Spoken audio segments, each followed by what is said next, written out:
Hello, my wonderful, beautiful friends, guys. Welcome back to our /I don't work here lady, where psycho Karens keep harassing customers thinking that they're employees, and the stories are wild. In this episode, we've got Karens throwing tantrums, getting arrested, and one Karen makes the biggest mistake of her life, berating a cop. Guys, I hope you enjoy the stories today. Don't shake your heads too hard, and as always, you can send or link your post to this email right here. Let's dive in.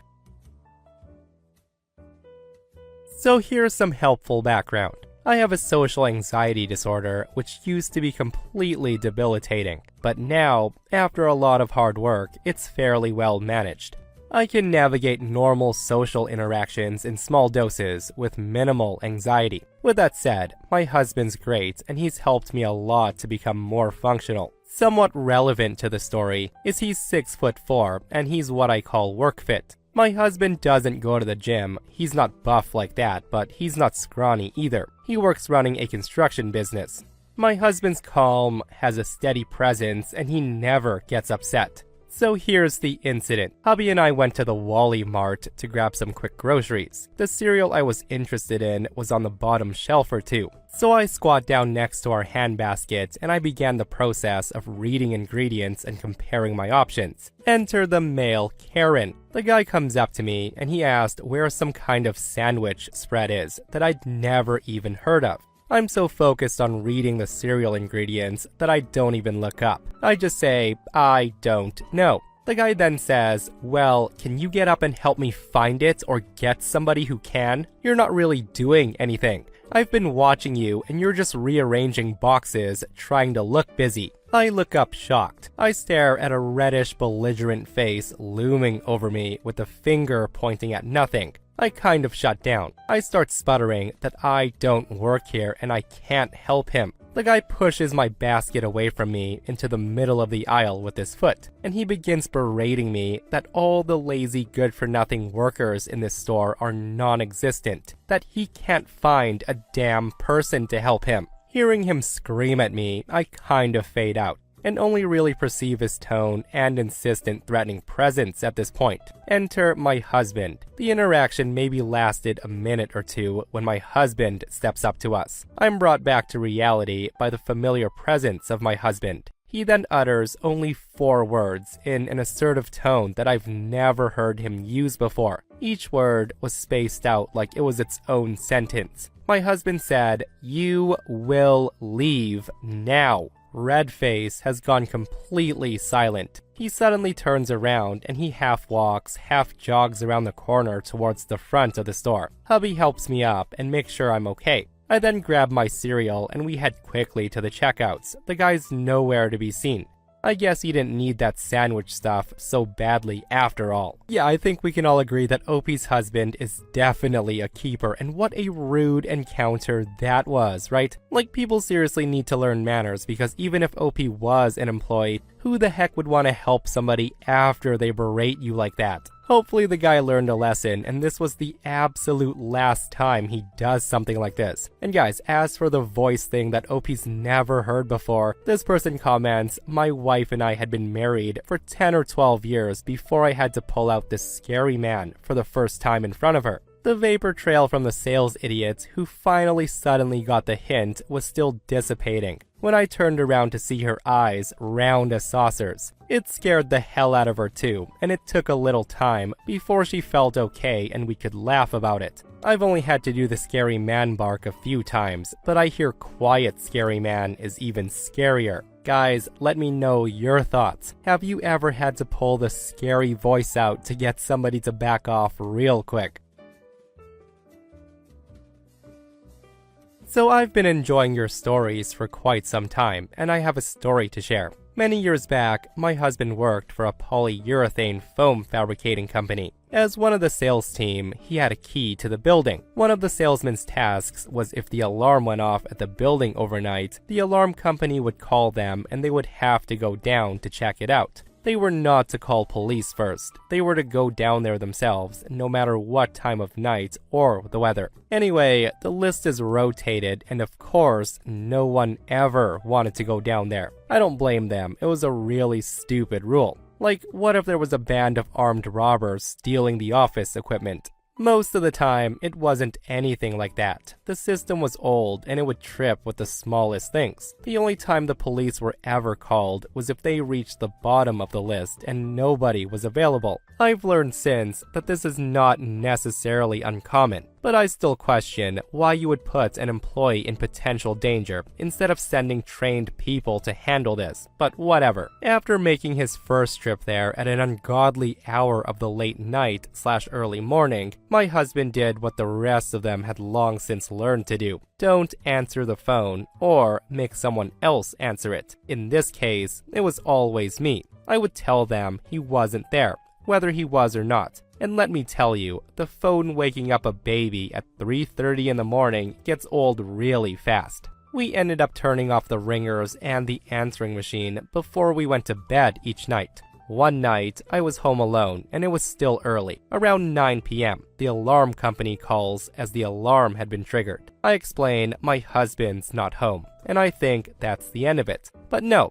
They call back half an hour later, and again I say, he's not there. The woman on the other end starts explaining that someone has to go down there. I tell them I don't work for the company. I don't have a key, no authorization or responsibility to go down there. Never mind that I'm home alone with an infant. The woman keeps arguing, raising her voice at me that someone has to go to the office and check on the alarm. I spend a good 5 minutes or so trying to get her to understand that I cannot do that. The woman just keeps yelling, and I finally hang up after realizing that I will never get through to her. 10 minutes later, the phone rings again. This time, it's the alarm company supervisor, who is an even bigger Karen. I need to explain here that I have somewhat of a deep voice for a woman. The conversation goes something like this. The supervisor says the alarm has been tripped at the company. Someone has to go down there. I explain, I'm sorry, but my husband isn't here. She then says, then you need to go. That's when I say, as I've explained to the previous caller, I do not work for the company. She then says, doesn't matter. Someone needs to check the alarm. I just respond, I can't help you. My husband's not here. I don't have anything to do with the company other than being married to somebody who works for them. At this point, I'm starting to get very annoyed and my tone's getting nasty. The supervisor says, as the spouse, you are responsible as well, so you have to go check. Now, way to send me over the edge, not to mention that's total BS. I just say to her, where the hell did you get that? No, I am not responsible. I have no standing, authorization, or responsibility to this company. My husband does, but again, he's not here. That's when she says, don't you lie to me. I respond, excuse me? She then says, ma'am, we know you're lying and that he's there. You need to make him go down there or you have to go. Me, beyond remaining calm and now practically yelling into the phone, and yes, I did wake the baby, said, are you saying I'm lying? My husband's not here. I don't work for this company. I don't have a key, and I sure as hell am not waking up my baby to drag her into the cold for a company that I have no obligation to. If you call me again, I will ensure my husband files a complaint. Can I have your name, please? And this is the point where she hangs up the phone. My husband got home about an hour later, and I told him what happened, and the next day, he gave his boss an earful. Shortly after that, the alarm system was upgraded with a different monitoring service, and the rule changed, so police were called first. Yeah, I'm really glad things were figured out because that was ridiculous, wasn't it? And honestly, that's the first I've heard where a company makes their own salespeople respond to security alerts. And OP's right, like no offense, but what the heck is a salesperson supposed to do if they encounter a robber or something? And in this case, what the heck is OP supposed to do with a frickin' baby in her arms? I think OP's response to Karen should have been, well, if you need somebody to go that badly, then you should go yourself because you are a frickin' security company, not me. And while we're on the topic of security, guys, listen to this next post. So a couple of years back, I was employed as a security officer. So that means a black polo with security in bright white letters on the back. Also paired with cargo pants, boots, heavy-duty belt with handcuffs, flashlights, gloves, all that fun stuff. I'm just saying, it's kind of hard to mistake me for anything else when I was in uniform, but apparently not hard enough. I got off one particular shift at around 10:30 one night. I decide to hit up the Walmart to grab some snacks. Mind you, I'm still wearing all my gear. I was picking out a particularly tasty-looking bag of chips, sour cream and onion, when I felt somebody tap my shoulder. I hear, "Excuse me." I then turn to see a middle-aged woman, about 5'4", white hair, just standing there. The woman looked extremely nervous and she was almost shaking. I said, "Can I help you?" The lady says, "Listen, there's a homeless man over there in the other aisle. I think he's on drugs. You have to go do something." Hearing her say that, I get the familiar "oh crap" feeling in the pit of my gut. Mind you, when somebody tells me a homeless person is on drugs, I imagine they're probably tweaking on meth or PCP. Having a security background, I decide to go have a look, just in case I can help in any sort of way. So I look towards the next aisle over and raise my eyebrow. The woman nods, still looking utterly petrified. I casually saunter over, and I peek around the corner. Sure enough, there's a guy standing there, staring blankly at a wall of cookies. The woman then whispers to me saying, "That's him." But then, my first red flag goes up. The guy's not doing anything odd. He's just another guy searching for snacks. But then, I catch a really strong whiff of burnt weed. Probably from a good 15 feet away or so. The guy glances over at me briefly, eyes totally bloodshot, and I'm thinking, wow, this guy is stoned out of his mind.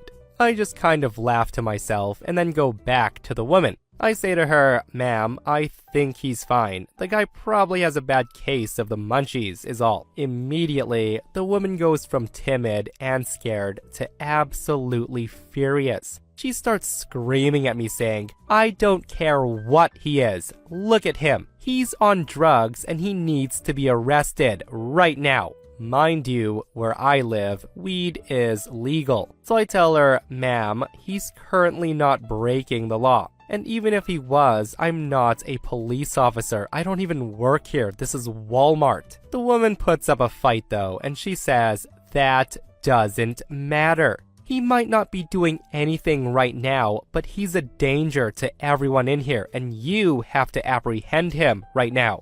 I just tell her, "I'm sorry, but I won't do that. The guy's not hurting anyone, and I can't do anything either way. You can call the manager if you have an issue." The lady says, "Fine, I will." She then storms off, presumably to do just that. I finish up my shopping and go check out. As I'm about to leave, I can see two cops walking in and approach the said inebriated individual, and they talk to him for a moment. They chat, the cops both shrug and turn around to leave.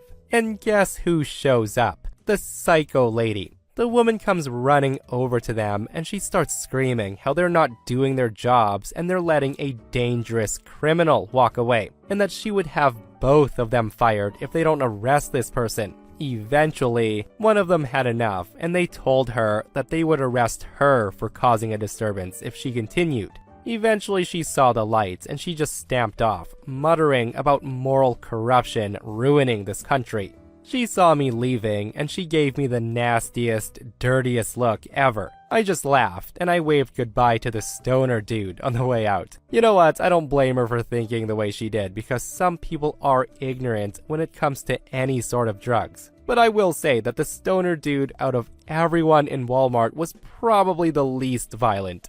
Like, the only thing that was guaranteed in danger that night was the bag of chips or the delicious Oreos the guy was gonna buy. Because if you know, you know. Like, those things aren't gonna stand a chance after the dude leaves the store.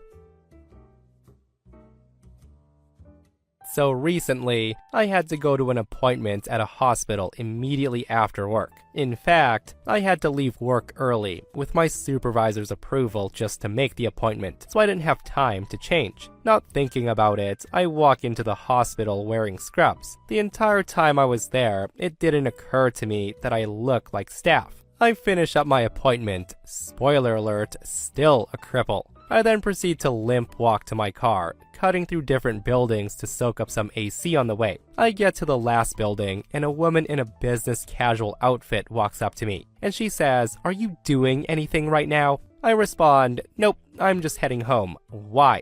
She then says, "Okay, come with me," to which I respond, "Okay." We then walk over to this hallway where it looks like somebody spilled a huge fountain drink. She then says to me, "I hate to ask this, but I have somewhere to be, like right now, and I can't get a hold of custodial staff. Can you mop this up?" I respond, I don't work here." She then says, "It's fine, I'll show you the mop closet." The woman walks me to the mop closet, and she says, "It's just we have a lot of older patients and I need this cleaned up before someone slips and breaks a hip. I wouldn't normally ask, but this can be dangerous." I then say, "Well, that makes sense, I guess." She says, "Thank you so much. Just make sure to put down the wet floor sign when you're done." And with that, she leaves. I'm still not realizing that I'm wearing scrubs, and I get to filling up the bucket and mopping. Now, it's kind of difficult to mop when you walk with a cane, so I had one hand halfway down the mop and the other end of the mop cradled between my shoulder and neck. I get finished up and I was about to put everything away when a guy in a polo and khakis came up, and he says, Hey, where is your lanyard and ID?" I respond, "What? I don't have one. I don't work here." He then asked, "Are you a new hire?" To which I respond, "No." He then says, "Then you know you have to wear your lanyard in any building. It doesn't matter which building you work in." That's when I tell him, "Sir, I don't work here. I'm a patient." And then it dawns on me what I was wearing. I said, "I came here from work. I work somewhere else." He then says, "Oh, then why were you mopping?" I just said, "Some lady asked me to and said some old person might break a hip." So it made sense to me at the time. It then hits me. When I told the first woman I didn't work here, I think she assumed I didn't know where the mop closet was because I didn't work in that particular building. And that's the story of how I became a janitor for a few minutes. And for people thinking that this wasn't me having the spine to say no, it wasn't that. I didn't think it was some monumental task. It was cleaning up a slip hazard before some old-timer fell. I wasn't exploited, I wasn't being walked on, I wasn't a doormat. Nobody was mean or rude to me. Someone asked a favor, we were both confused, and I didn't think it was a big deal. Yeah, in my opinion, there is no need to explain OP. You can do whatever you want with your own time. With that said though, like the time it took for that woman to get OP, show them the mop and bucket, and explain things, she could have done it herself, but that's just my 2 cents. A friend of mine recently reminded me of this, and it's the absolute best time I ever had dealing with a Karen in the wild. It also happened about 30 years ago, so I'm going strictly by memory here. I used to work for a chain convenience store, and back in the late 80s, it ran into financial trouble. Corporate then decided that to cut costs, they would sell off and shut down all locations that didn't have a gas station attached. This includes my location. Once the stores were sold and closed, our positions would be eliminated and we would no longer have a job. Although I was only the assistant manager for our location, I was effectively running things, as corporate had decided to pull my manager to a different location, and the assistant would be good enough, since the store was closing anyways. Now on to the story. Once the chain announced they were closing the stores, it was no secret that we would be shutting down. Of course, us employees were still expected to give good customer service. That was usually no problem, as we were in a good area and we had pretty decent customers. They liked us, we liked them, but at the same time, we had no flips to give for the occasional Karens. It was nice being able to shut them down. Like, what are they gonna do? Fire us? I wish I could remember specific instances, but 30 years, they all kind of run together now. The most entitled of all, though, was the new owner, who we'll call Ken. It turns out he had bought our location from the chain, and he would be taking over in about a month and a half. During that time, I was working with the head guys from corporate, doing things at the store level for the sale. Meanwhile, Ken came in a few times a week, demanding that certain things be done, as if he already owned the place. The guy wanted us to change displays, order specific products, all that stuff. The head honcho guys had already told me to ignore his demands, so all of them were met with some variation of, "No, Ken, I work for the chain, not for you. This isn't your store yet."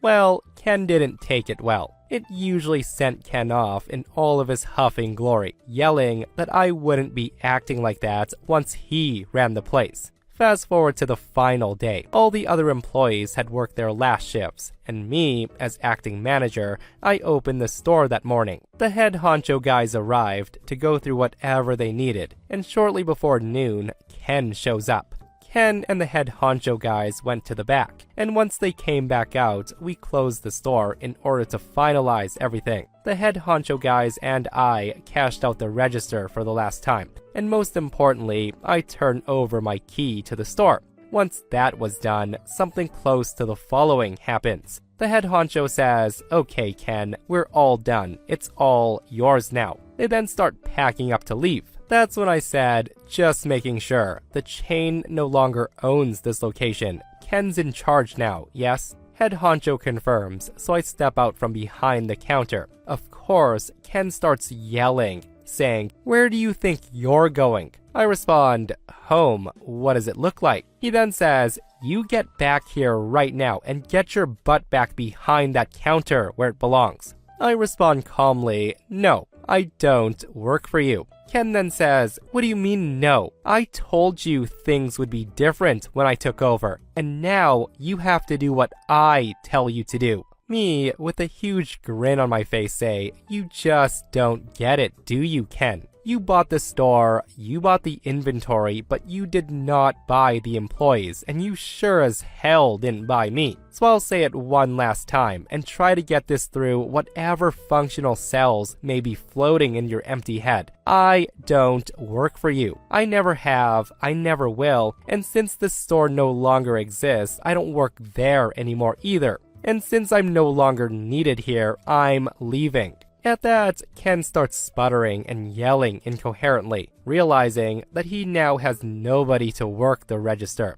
As I walk to the doors for my last time, I of course couldn't help myself. As I'm pushing the door open, I turn around, give Ken my best customer service smile, and give him a cheery, "Have a nice day." If I remember correctly, the store didn't open again for a couple of days at least, while Ken tried to hire some employees. But anyone from the neighborhood who had seen him treating us so badly before the sale wanted nothing to do with him. If the chain had been bought out by another company, then maybe our jobs would have transferred over. But Ken bought one location, not the chain as a whole or even multiple locations. And even once the store reopened, it didn't last long. I wonder why. With a mentality like that, I bet nobody wanted to work for Ken. He really thought that by acting like a child, throwing endless tantrums, and telling others that he basically will own them, people would want to stay around him. What a moron. And you guys know what they say, play dumb games, win dumb prizes. Well played, OP. So this happened today while I was at work, and I decided to share it with you. I'm a cop, and I was mistaken for a paramedic. I have basic first aid, and I have a defib in my cruiser, but that's it. Often, cops and paramedics get called to the same call, even if technically it's purely medical and there's nothing job-specific for me to do that paramedics can't do. Often, I'll hang out a while longer after it's been determined that I'm not really needed, just in case the paramedics change their mind due to the patient getting violent or something. I also have to note that we have similar uniforms, but I have a red stripe down my pants, carry a gun, and I have the word police in huge letters on the back and front of my vest, while the paramedics have paramedic written on them. If you're literate and know that paramedics don't carry guns, you can tell the difference. Also, if a cop tells you they're not a paramedic, that should be a strong hint too. With all that said, today, I was on scene when a kid started having some sort of a medical emergency where he couldn't breathe properly. The paramedics show up, lights and sirens, and they get him into the back of their ambulance. They left the lights on as they're blocking a lane. Once they get the kid in the ambulance, I'm standing outside waiting for them to head off. My cruiser was parked a couple of meters from where I was standing as well. That's when a lady comes up to me and she goes, "Hey, you need to turn off those lights." And I reply with, "They aren't my lights, they're paramedics, and they're a little busy right now, probably saving a life." The woman then replies with, "Those lights can cause a seizure, you know. How dare you put people in danger like that? That's so irresponsible." I just tell her, "Well, I'm not a paramedic, I'm a cop, so those lights aren't mine." I then gesture to my vest, which says in huge white letters on navy blue, "Police." I looked around. The kid's family was standing at the other side of the ambulance, and they were basically the only other people there. A few people in the area were paying no mind to us at all, and this lady herself was definitely not having a seizure, in my non-medically professional medical opinion. I tell her, "Look, the lights are on for a reason. It's for driver safety to alert drivers that there is an ambulance in the middle of the road. You aren't having a seizure, and neither's anyone else, so if you don't mind, please move along." I hate crowding at scenes. Some of this kid's family was close by, and they didn't need a random stranger causing a commotion and adding more stress to an already stressful situation. The woman screams at me and says, "I can't believe how rude you are. I'm gonna complain to your boss and have you fired." I just tell her, "You can definitely tell my boss that I didn't turn off ambulance lights. My badge number is this, and if the lights are pissing you off so much, you're welcome to leave. You're in a public area free for people to come and go in." The woman just screams, "Unbelievable."